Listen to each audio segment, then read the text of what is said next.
Welcome to part two of our conversation with John Kochavatr from Portland General Electric. And what we're going to be talking about is ownership and accountability in the context of business storytelling for technology executives. So one of the things that John and I were talking about in the pre-show is a really interesting case study of how this storytelling frame comes into play. And this is around their, as they say, customer satisfaction, but really what they call customer delight scores. So John, I'm going to let you take the microphone right here and walk us through the situation that you recently went through with your team. Yeah, great, Doug. It's good to be back for part two of the podcast here. So thanks for having me. Yeah, what we were talking about is the importance of storytelling and context. And one of the examples that I would love to share with your audience is that for us, we measure customer delight, as you outlined. Customer delight for us is individuals or customers that score us as 9 or 10. So if you think about a net promoter score, 9s or 10s, that's what we're looking at. And in 2020, we had seen customer delight at a score of 61, right? So 61% of our customers rated us as 9s or 10s. And then in 2021, we saw that slip to 58. And then in 2022, last year, we saw it go down to a 56. And so as I had this conversation with my team, the question was, is that good or bad? I was going to say, the old school management people would say, all right, you need to raise the bar, step it up. If the top was 61, then the new goal is 63%. Exactly. But the question that I asked my team, I said, look, how do we fare relative to the rest of the country? We connected with our Escalent colleagues. Escalent is a subject matter expert in these matters. And it turns out that with a score of 56, we were in the top decile. And I would say we were back in the top decile because historically, Portland General has been in the top decile. We slipped out of the top decile in 2021, but even with a score of 56, we got back into the top decile. Why? And part of this is because lots of companies, including us, benefited from what we call the COVID bump. Everybody loved everybody in 2020 because everybody was trying to take care of it. Right? Your customer delight scores benefited. I am sure that your profit and loss statement did not. Correct. But we'll just focus on customers here. And then as we suspended disconnects, right? We didn't disconnect people. We didn't charge late fees. Right. You didn't have to pay your bill. It would accrue, but you didn't have to pay your bill in 2020. I love that. And so hence your scores went up. And that was the highest we've ever seen, by the way, 61. And then in 2021, when we started to do disconnects and late fees, and you could see the score slip a little bit. But then even from 2021 to 2022, energy prices have gone up. Right. Gas prices, largely due to invasion of Russia to Ukraine, has raised prices for a lot of people. And so, we expected a slip in customer delight scores. So that's what we saw. However, we are back in the top decile. So that is, I think, a good example of storytelling and putting things in context. And I'll share one more sort of story. Also, when we look at things, employee engagement scores, we use a survey tool called Glint. And so we set a target at 75. So we want employee engagement at a score of 75 or above. And if you don't mind me asking, when you say employee engagement, what does that mean? Yeah, it just means how engaged are employees in the company. So how do they feel about their leadership team, about the work that they're doing? Is Portland General Electric a place that you would recommend friends to come work? So we take a collection of all of that, and our target is 75. Now, I'll tell you, the last couple of surveys that we did, we were at a 72 and a 73, right? And then there's a bunch of scores that break out from that. But I think it's important to understand context. A score of 75 is top decile. Right? So we set a high bar for ourselves. And so because you're off by 2, it doesn't mean you're doing badly, right? It just means that you're 2 points away from being top decile. So what is your story on that, right? As a manager or a leader in whatever organization you're in, I think it's important to bring that context and that threads into that narrative that we talked about earlier. And especially because talking about, say, a customer delight, which I'm old school, so I'd say it's a derivative of the customer satisfaction or the satisfaction. The thing that all these eventually have to get to is is there anything that we are going to do differently? Are we going to stay on the current course or are we going to change course? I think it's because I know I was in a lot of the conversations in my career where we get really wrapped up around some sort of indicator. But ultimately, we're either going to keep doing things the way that we have been doing, or we're going to do something different. And if we're going to do something different, what these indicators are supposed to do is say, okay, what's the result that we want to try to create? How do we want to move the needle? And then with the new thing that we're going to do, how do we think that's going to move the needle? Yeah. I'm always shocked at how infrequently the conversation happens in that context. Yeah. And I think, Doug, I would add to that too, in terms of all those measurements and metrics that you just talked about, right? Is the proverbial juice worth the squeeze? Yeah. With context, I think it helps you make those decisions. So I'll give you an example. I told you slipping from 61 to 58 to Hmm. 56 in terms of a customer delight score. You might say, gosh, how much do you invest to move from a 56 back to a 61, let's say? Uh-huh. But in the context of knowing that you're in the top decile, and those are in your audience that understand the investment lens Hmm. into moving the needle on things like this. When you're in the top decile, how much does it cost you to move 1 point up? If you're, let's say, in the 90th bracket and you want to get to the Yeah. 92nd bracket, Hmm. it gets more expensive as you try and creep And up. not in a linear manner. It gets more expensive in an exponential manner. Exactly. Exactly. And I think, again, I go back to the storytelling and the context. Now you say, look, maybe our dollars are better invested someplace else, right? So it's not just about moving from the 92nd to the 93rd percent of Hmm. market share or customer deal. We can invest it in other places. And so I think that's a big part of what we're trying to do at PG. Yeah. What this is really making me think of is the Peter Drucker, what gets measured gets managed. And then also think of the Eli Goldratt line where he says, you tell me how someone's measured, I'll tell you what they'll do. However, they're evaluated. That's what they're going to do. If you're not measuring or evaluating something you want someone to do, you shouldn't depend on it being done or being done consistently. Yeah, And 1,000% on that, Doug. And I think that's a good segue from this idea of storytelling and narrative with data mhm, into ownership and accountability. yeah. Because if we talk about what gets measured gets done, who is accountable for that measurement?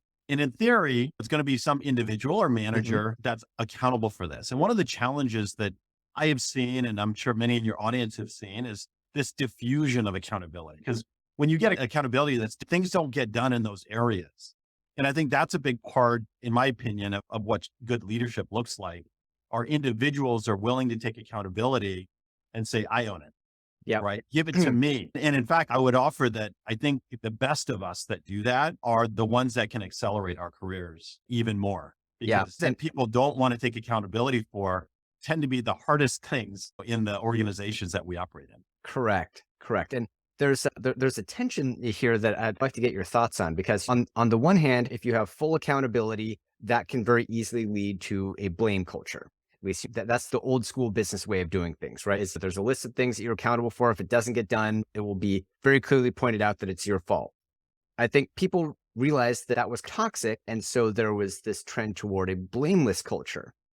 The problem being that it's very hard to enforce accountability in a blameless culture. So the question now is how do you and enforce accountability without creating a blame culture? Yeah. So maybe I'll answer it this way, Doug. And I don't know that this is going I to don't know be, the answer to this, by the way. That's why I'm well, asking you. it, it, not everybody may agree with me on this, right? But if you think about whatever sport is your favorite sport, Hmm. we are all teammates in trying to win a proverbial game, Yep. right? And so if I pick, I don't know, football, Okay. right? Yep. The, As of the time of this recording, we are in the wild card round of the NFL playoffs. and so if your position is to defend the quarterback and you let the linebacker get by you, Uh-huh. right, to get a sack on the quarterback, how do we think about accountability? And you're saying, look, I want a blameless culture, right? But so I don't want to Yeah. blame the defender. That was your job That was their job.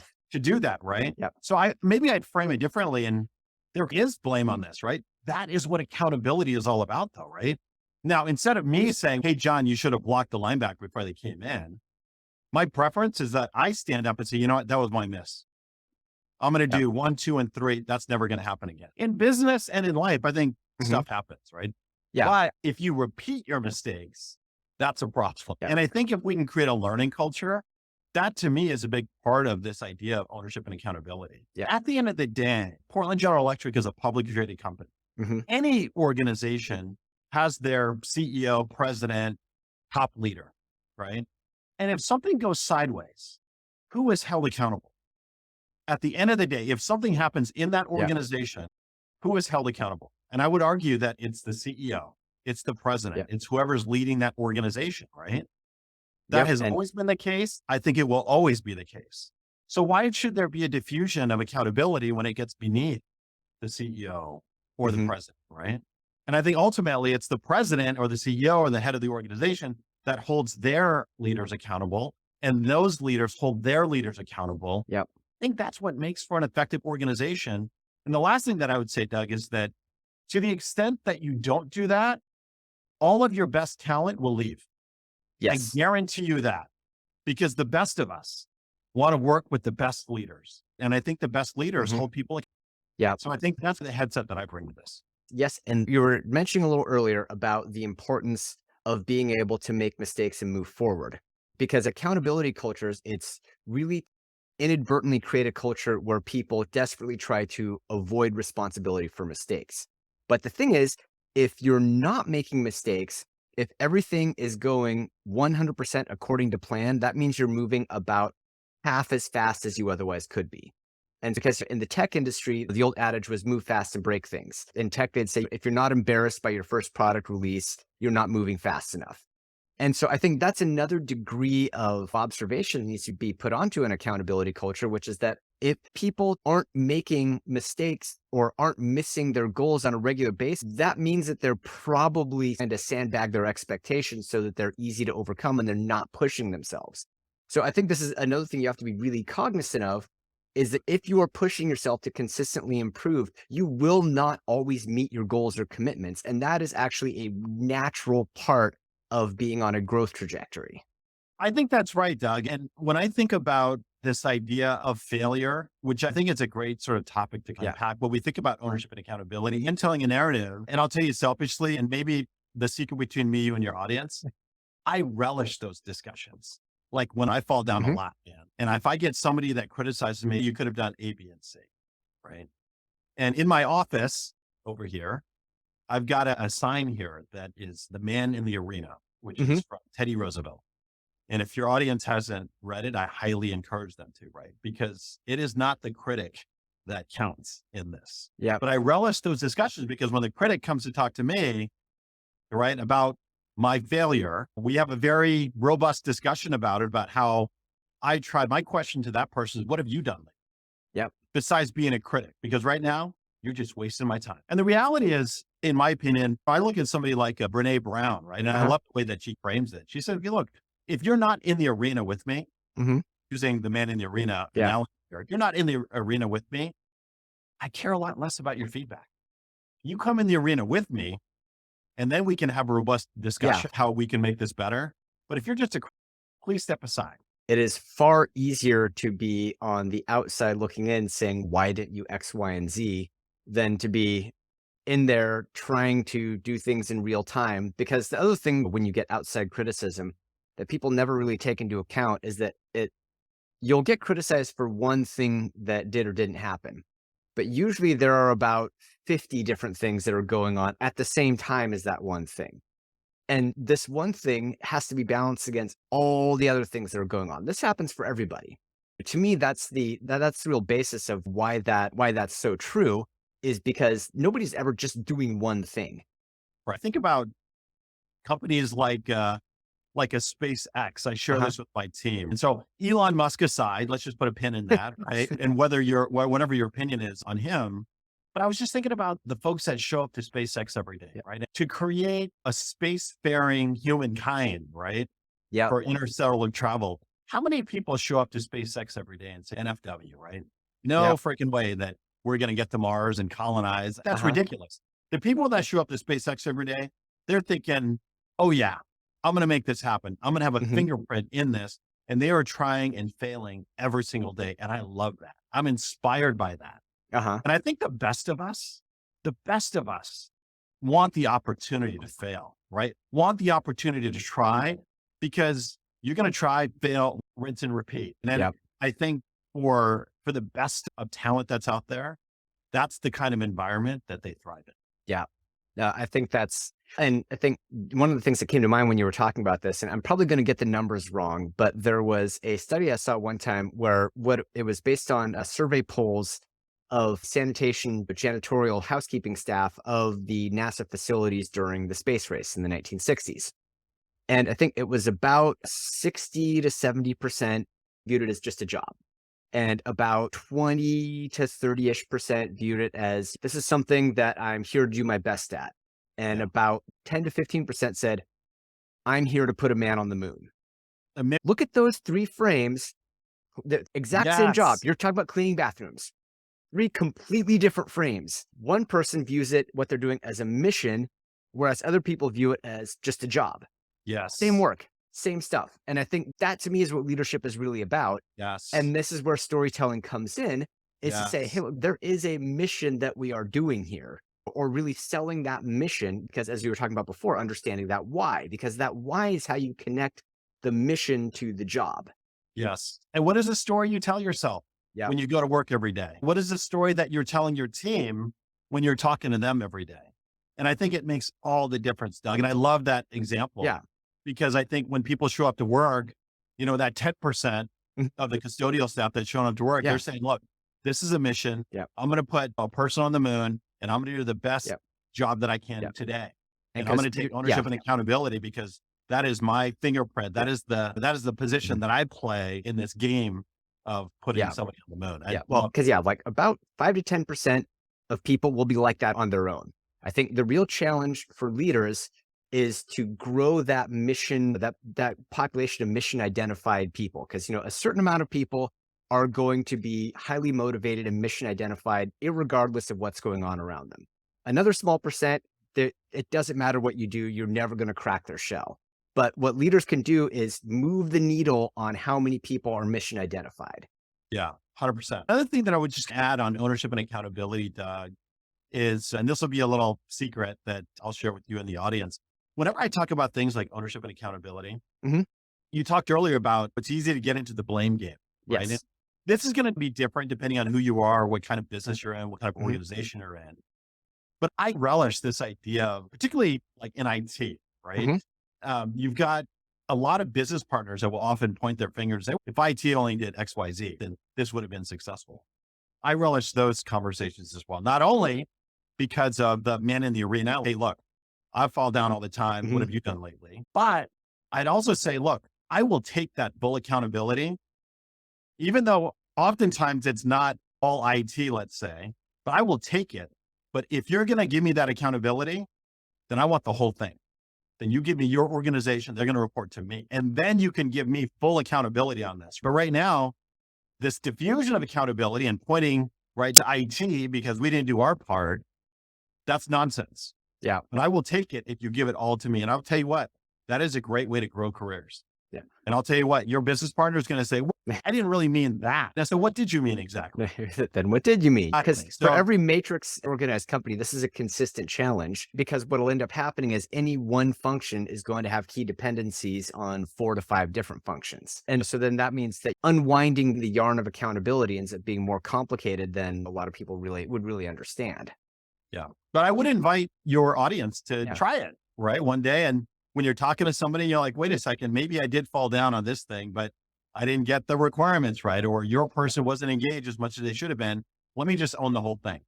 Right. And I'll fix it. And chances are you probably will. Yeah. But I think chances are your business partners are they're going to backpedal a little bit on that. Yeah. Right. But I That'll, think those are how we can have constructive discussions around Mhm. ownership and accountability around this narrative of delivering outcomes. Absolutely. Hey, John, really amazing conversation so far. Give us your last few thoughts. Yeah, I think a few thoughts that I would share with the audience as we think about ownership, accountability, as well as storytelling is Mhm. that I would invite all of your audience members to just learn, have that learning Yeah. mindset. And that means listening to podcasts like this one, connecting with different people across the tech community, as well as other functional communities as well, because Mhm. these are ways that you can that can go into your narrative.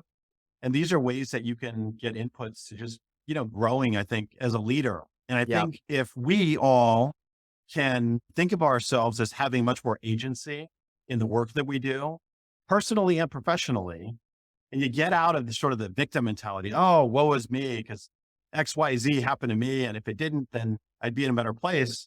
But rather taking ownership and saying, look, if I did ABC, it's going to make me better. I think that's just going to make a big difference, not only for our audiences, but also for our organization. That really resonates with me because the way that I used to think about achieving a goal was just walking in a straight line, but it's not. It's more of what I call a fraction repair process. It's where you'll do something, you'll break something, then you'll fix it better than it was before, which will create a new set of problems. Then something else will break, and that wheel never stops turning. It keeps going. Other big blunder is to think, okay, once I do X, then I've arrived. You've never arrived. It's a continual process of fracture repair and improvement. Just getting your mind around that idea is probably half of the issue right there. Yeah, I love that, Doug. And I think that's the right lens, right? We never get there, but I think we get better, and we Yeah. have these really amazing positive influences on the people around us. John, thank you so much for taking the time today. This is a really great conversation. You're very welcome, and thanks for having me.